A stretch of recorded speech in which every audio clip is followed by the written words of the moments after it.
Coucou tout le monde, moi je m'appelle Andrea et j'ouvre cette chaîne pour partager avec vous, pour raconter mes expériences, plein de choses. Écoutez, vous êtes les bienvenus et j'espère que ça vous plaira. Donc aujourd'hui je vais parler du kyste pilonidal, qui est, j'ai l'impression, peu connu finalement. J'aurais aimé que des gens en parlent, qu'il y ait des vidéos dessus, que des gens donnent leurs témoignages, parlent de leur parcours, de guérison, etc. Je crois que ça m'aurait rassuré sur le moment et puis donc c'est pour ça que je fais cette vidéo. Le kyste pilonidal, déjà, qu'est-ce que c'est? En fait, c'est une accumulation de poils qui aura pénétré sous la peau, donc qui va créer ce kyste. En fait, c'est au niveau du sillon interfessier. C'est vrai que c'est une zone assez intime, donc finalement je me dis que c'est peut-être pour ça que c'est un peu tabou, que les gens en parlent pas trop, mais c'est hyper important, enfin je veux dire, il devrait pas y avoir de tabou là-dessus, alors que en fait ça arrive à énormément de personnes, plus à des jeunes généralement, mais ça peut toucher tous les âges. Les causes maintenant, donc les causes, honnêtement, j'ai pas eu de réponse. Sur internet, ou même les médecins, franchement j'ai entendu tout et son contraire. Euh, sur internet, j'avais vu que une forte pilosité, ça pouvait être facteur de risque, mais en fait, les infirmières qui se sont occupées de moi m'ont dit que ça n'avait rien à voir. Franchement, je sais pas, parce que personnellement, je suis pas professionnelle de santé, donc j'ai pas envie de vous dire de bêtises. C'est pour ça aussi que je parle avec des mots simples pour expliquer. Mais vraiment, je sais pas, je veux pas vous dire non plus n'importe quoi. Je vous parle vraiment, moi, de comment j'ai vécu les choses, mon expérience et ce que les médecins m'ont dit à ce moment-là. Donc voilà. Moi, à l'hôpital, on m'avait dit, le médecin qui m'avait examiné m'avait dit que j'avais une petite malformation au niveau du coccyx, que ça pouvait être lié à ça. Je suis désolée de ne pas vous donner plus d'infos. Comment ça se traite? Il y a des gens qui le traitent par antibiotiques.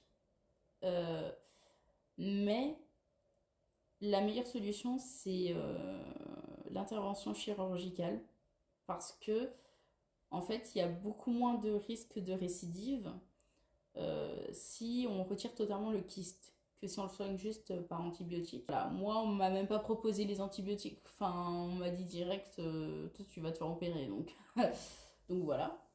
Et après, ça dépend peut-être aussi de l'état du kyste, en fait.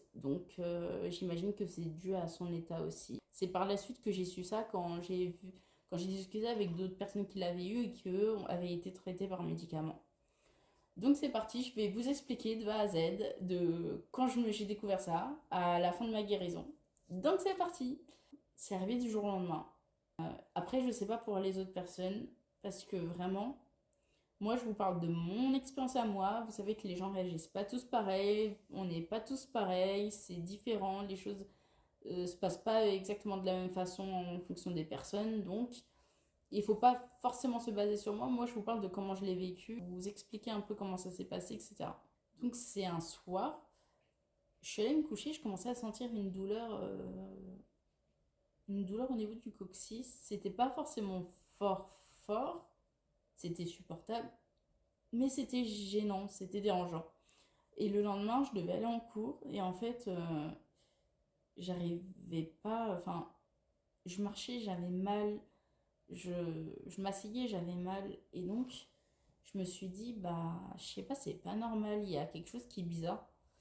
Et je suis quand même allée en cours. Et finalement, en rentrant des cours, je devais aller après en fin de journée en alternance, parce qu'à ce moment-là, je faisais de l'alternance. Ça s'est passé en 2021, ouais, en décembre 2021. Et en fait, je me suis dit, mais je peux pas y aller comme ça, enfin, c'est pas possible.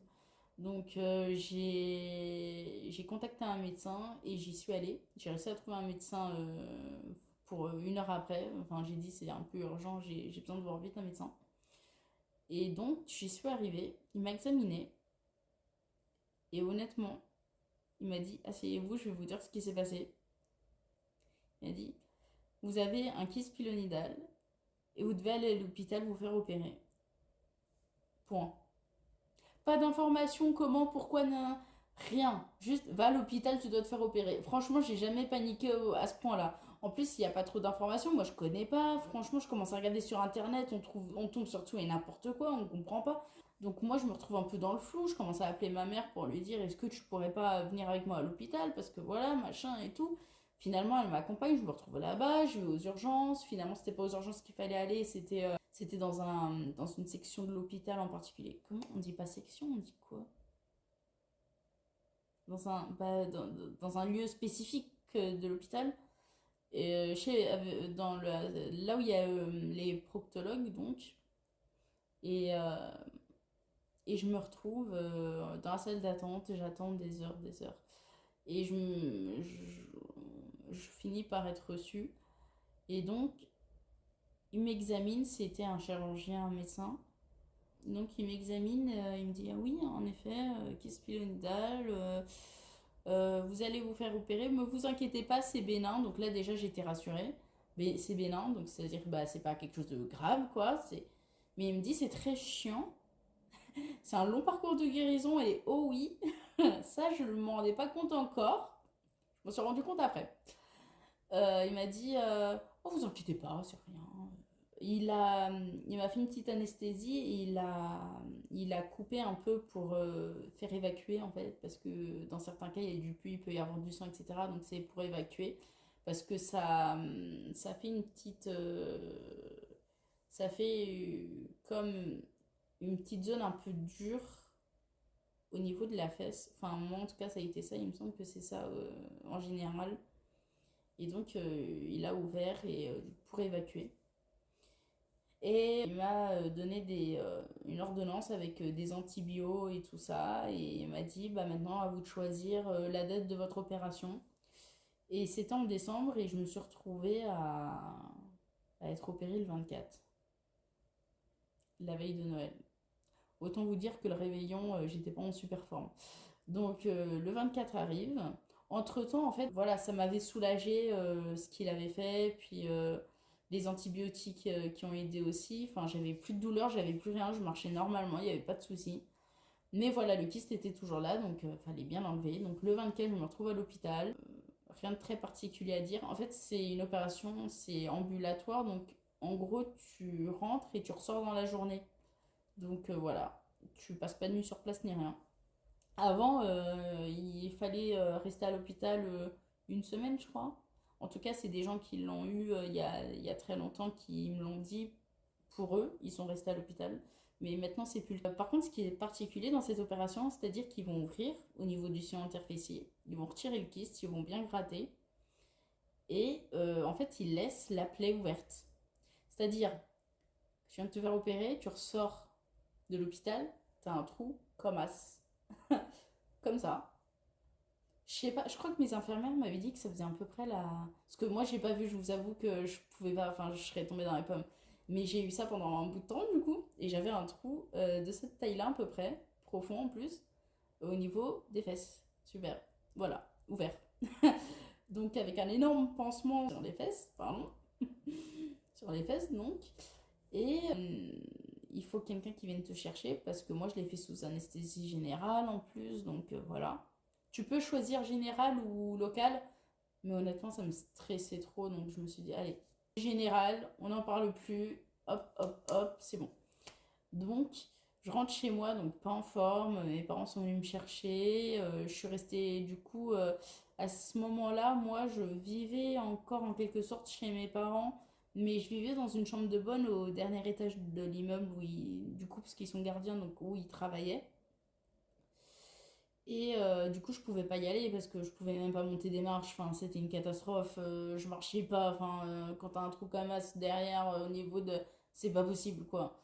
Donc, pour que ça soit plus simple, on m'a installé un matelas dans leur salon. Et puis, voilà, ça a été mon quotidien.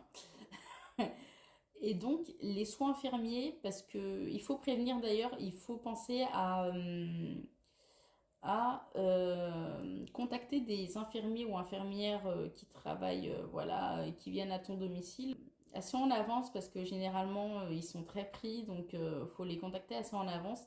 Et les soins comme débutent en fait dès le lendemain de l'opération et tous les jours à venir en fait, parce que ça ne s'arrête pas pendant des mois généralement.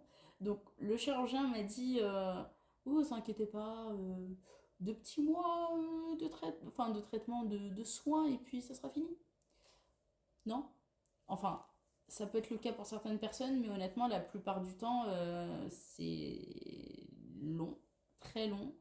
Moi, du coup, j'ai eu des soins jusqu'à ce que la plaie se referme pendant 4 mois et demi. Sachant que vers la fin, ça commençait à se reboucher pas mal. Et en fait, au bout d'un moment, ils commencent à, vous voyez, à écarter un peu la plaie quand ils font les soins pour voir si ça se déchire pas, si ça tient bien, si la peau tient bien. Et moi, ça s'est déchiré, ce qui m'a fait 1 mois supplémentaire de soins. On adore. Donc voilà. Les soins, comment ils se passent? Donc les soins, ils utilisent de la bétadine, du sérum Phi, il me semble, des compresses stériles et des mèches. En gros, ils vont nettoyer et après ils vont installer les mèches et ils vont mettre le pansement. Et en fait, c'est ça tous les jours, tous les jours, tous les jours, samedi, dimanche, férié, tous les jours pendant des mois, bah, c'est ton quotidien. Donc en fait, ta vie est complètement tourne autour de ça en fait. Tourne autour de tes rendez-vous à l'hôpital, tes infirmières qui passent à la maison. En fait, tout tourne autour de ça et puis voilà. Donc au niveau de la douleur des soins, en fait, on m'avait dit qu'elle serait terrible, horrible. Et finalement, bah, j'ai pas eu si mal que ça. De toute façon, on te donne, quand tu sors de l'opération, on te donne des antibiotiques pour éviter les infections. Et puis, on te donne aussi des antidouleurs pour, voilà, bah oui, la douleur, quoi.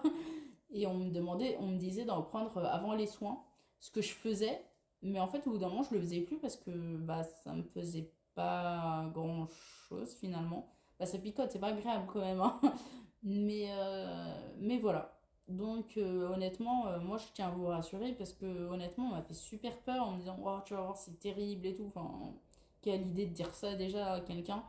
Mais moi, ça n'a pas été le cas. Donc après, je sais pas, peut-être que je suis moins sensible à la douleur. Je crois pas. Bon, bref. Donc voilà. Et ça a duré 4 mois et demi, donc. Et après 4 mois et demi, j'étais enfin libérée. C'était terminé. Mais, tu dois continuer à traiter bien la cicatrice. Donc, des crèmes que le médecin te prescrit. Il faut avoir une super bonne hygiène, franchement. Si tu peux te doucher matin, soir pour du moins juste nettoyer enfin la cicatrice, il faut. Parce qu'il faut pas que ça macère en fait. Vous voyez, parce que c'est une zone qui est hyper humide, donc et qui transpire et il faut bien nettoyer, il faut que ça soit bien sec et tu mets la crème. Donc voilà, par la suite, du coup, c'était en 2021, ça fait 2 ans. Ouais, ça fait presque 2 ans que j'ai eu ça. Et en fait, par la suite, ça m'est arrivé d'avoir des petites infections au niveau de la peau parce que, bah, comme j'ai dit, ça macère dans cette zone-là, il y a beaucoup de transpiration, ça, voilà. Et donc, les gens, bah, n'importe qui peut avoir des petites infections, mais quand tu as eu ce genre d'opération et que ta peau, elle est fragile et que, bah, c'est pire, en fait. Donc, j'ai eu des petites infections, donc j'allais voir souvent les médecins, et puis, en fait, voilà. Et au jour d'aujourd'hui, donc 2 ans plus tard, j'ai plus de douleur parce que j'ai eu des petites douleurs et je continue à bien nettoyer la zone. J'essaie de le faire matin et soir, même si parfois je suis crevée, j'y pense pas. Mais j'essaie vraiment de nettoyer. Il faut bien sécher surtout. Et après, je mets de la cicalfate, je crois. Ouais, je crois que c'est de la cicalfate. Ouais, ouais, c'est ça. Que le médecin m'avait prescrit. C'est un long parcours de guérison. Mais, euh, mais c'est pas quelque chose de grave. C'est pas rigolo, non, c'est vrai, c'est pas drôle. Il y a pire, faut penser positif, faut pas se décourager. Faut pas se décourager parce que ça prend du temps, parce que t'as l'impression que ça va jamais finir. Et finalement, c'est arrivé. Donc, euh, donc voilà, écoutez, j'espère que la vidéo elle vous aura plu, que j'ai pu peut-être vous apporter des informations, que j'ai pu vous parler de quelque chose que peut-être vous ne connaissez pas ou peut-être que vous l'avez déjà eu. Si vous l'avez déjà eu, par exemple, vous pouvez me dire en commentaire comment vous l'avez vécu. Je vous embrasse fort et puis je vous dis à bientôt. Ciao!